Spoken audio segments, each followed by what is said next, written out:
Sir क्या कहेंगे, ये खदशात वाकई अमेरिका के हैं या फिर इसके पीछे एक भरपूर लॉबिंग जो है वो की जा रही है या की गई है?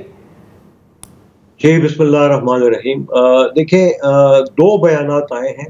एक तो जो डिप्टी एनएसए हैं मिस्टर जॉन फाइनर की तरफ से, जिन्होंने Carnegie Endowment for International Peace में लेक्चर देते हुए हमारे जो न्यूक्लियर और मिसाइल प्रोग्राम है उसके ऊपर सवाल उठाया है, और ये उन्होंने ख्याल जाहिर किया कि इससे अमेरिका को ख़तरात लाहक हो सकते हैं।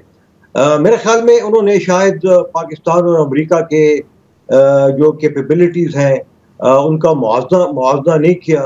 देखें, पाकिस्तान का तो $7 बिलियन का टोटल बजट है, जबकि अमेरिका का जो डिफेंस बजट है वो $850 बिलियन है।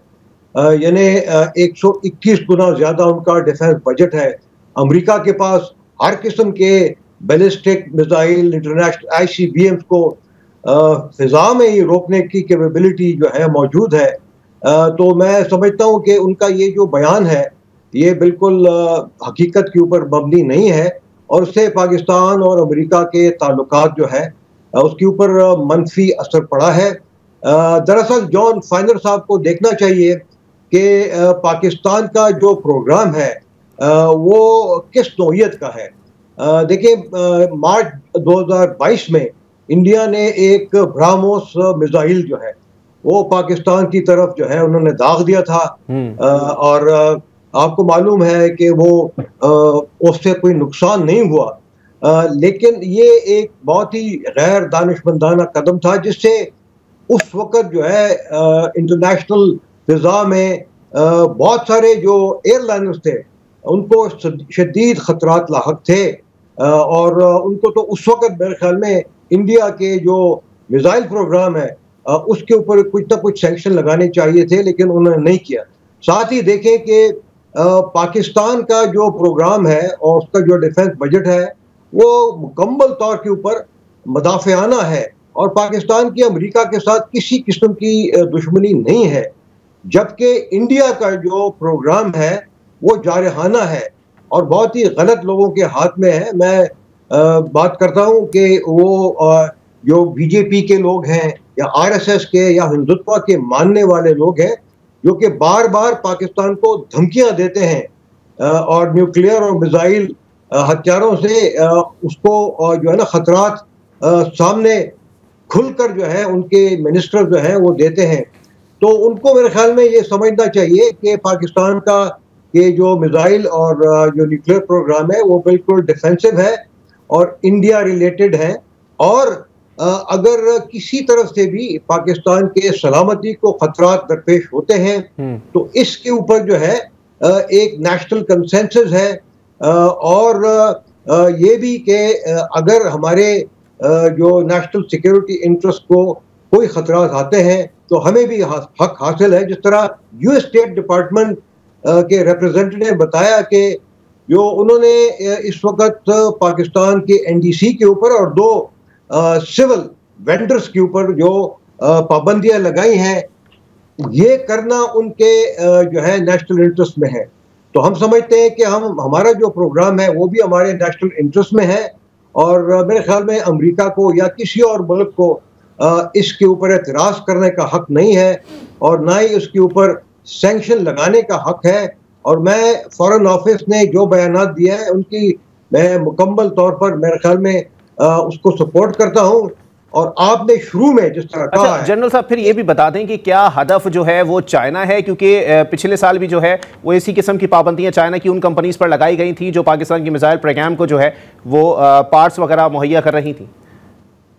बिल्कुल। देखिए, एक तो मैं ये बताऊं कि अगर कोई प्राइवेट एंटिटीज या कोई नेशनल एंटिटीज के ऊपर सैंक्शन लगाए जाते हैं तो उससे ये होता है कि वो अमेरिका से या जो MTCR के ममालिक है, 35 ममालिक हैं, उनसे कोई चीज़ जो है वो इम्पोर्ट नहीं कर सकते। तो मेरे ख्याल में इसके ऊपर जो है चाइना के ऊपर तो कोई असर नहीं पड़ेगा। हमारे लिए शायद थोड़ी सी कुछ मुश्किलात ज़्यादा हो जाएं, लेकिन हम पहले भी डिटरमिन थे और अभी भी डिटरमिन्ड हैं कि इन मुश्किलात के बावजूद हमारा जो प्रोग्राम है, चूँकि मुदाफ़ियाना प्रोग्राम है, उसको हम इंशाल्लाह ज़रूर जारी रखेंगे। तो मिसाइल प्रोग्राम पर कोई असरात मुरतब होने जा रहे हैं मुस्तकबिल करीब में इन पाबंदियों के तनाजुर में? मैं समझता हूँ कि इसके ऊपर कोई ख़ास असरात नहीं होंगे, लेकिन ये है कि इससे जो हमारा प्रोग्राम है उसकी जो एक रेपुटेशन है मेरे ख्याल में वो उन्होंने उसको ख़राब करने की कोशिश की है, और ये कह के कि इससे अमेरिका को भी ख़तरात हैं, ये मेरे ख्याल में उन्होंने बहुत ही नामुनासिब किस्म की अनडिप्लोमेटिक स्टेटमेंट दी है मिस्टर जॉन फाइनर ने। और इसके ऊपर मेरे ख्याल में स्टेट डिपार्टमेंट और जो यूएस NSA डिपार्टमेंट है, इन दोनों को मेरे ख्याल में ये चीज़ें जो है ना रिट्रैक्ट करना चाहिए।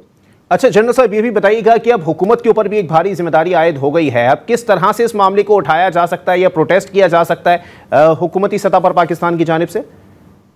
मेरे ख्याल में गवर्नमेंट ऑफ पाकिस्तान को जो नई एडमिनिस्ट्रेशन है, ट्रंप साहब की एडमिनिस्ट्रेशन है, उनको कांटेक्ट करना चाहिए और उनको समझाना चाहिए कि रैशनल क्या है हमारे जो मिसाइल और न्यूक्लियर प्रोग्राम का है, और अगर उनको वो समझाते हैं तो मेरे ख्याल में ये बेहतर तरीका होगा।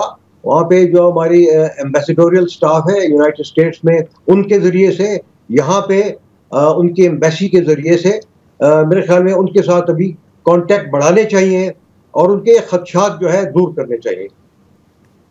ठीक है। अच्छा जनरल साहब, यहाँ पर ये भी बता दें सर, क्योंकि जाहिर सी बात है मैंने स्टार्ट में आपसे पूछा था कि कोई लॉबिंग की जा रही है इस तमाम तर सूरत हाल के ऊपर, तो आपको लगता है कि वाकई भारत की लॉबिंग जो है वो इस हद तक असरअंदाज हो रही है अमरीकी पॉलिसीज़ के ऊपर? बिल्कुल, डेफिनेटली उनकी जो लॉबियस्ट है वो बहुत बड़े फर्म्स हैं यूनाइटेड स्टेट्स में, माजी में भी उन्होंने लॉबिंग की है और मेरे ख्याल में अभी भी लॉबिंग उन्होंने की होगी। लेकिन मैं समझता हूँ कि इस लॉबिंग का मकसद जो है वो कभी पूरा नहीं होगा, इसलिए कि पाकिस्तान ने दुनिया को ये यकीन दिलाया है कि हमारे जो प्रोग्राम है वो पुरअमन है, मुदाफ़ियाना है, और वो किसी के ख़िलाफ़ नहीं है, सिवाय इसके कि हमारी अपनी जो डिफेंसिव कैपेबिलिटी है उसको जो है खित्ते में अमन के लिए कायम रखा जा सके।